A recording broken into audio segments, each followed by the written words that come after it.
This isn't just any Jeep.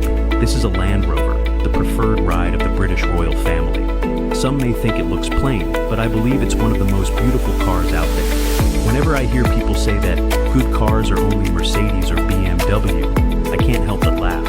Any man who loves driving dreams of owning a Land Rover. After being cooped up in the city, everyone wants to feel like a wild horse, galloping freely across the plains with the wind in their mane. The Land Rover is like a man's legs, the wind brushing past you.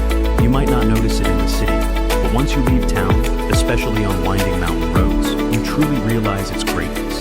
People ask if this car is more expensive than an Audi. I ask, which one? The one your boss drives? Well, every Land Rover is a piece of mechanical art, and we hope every car has its own soul.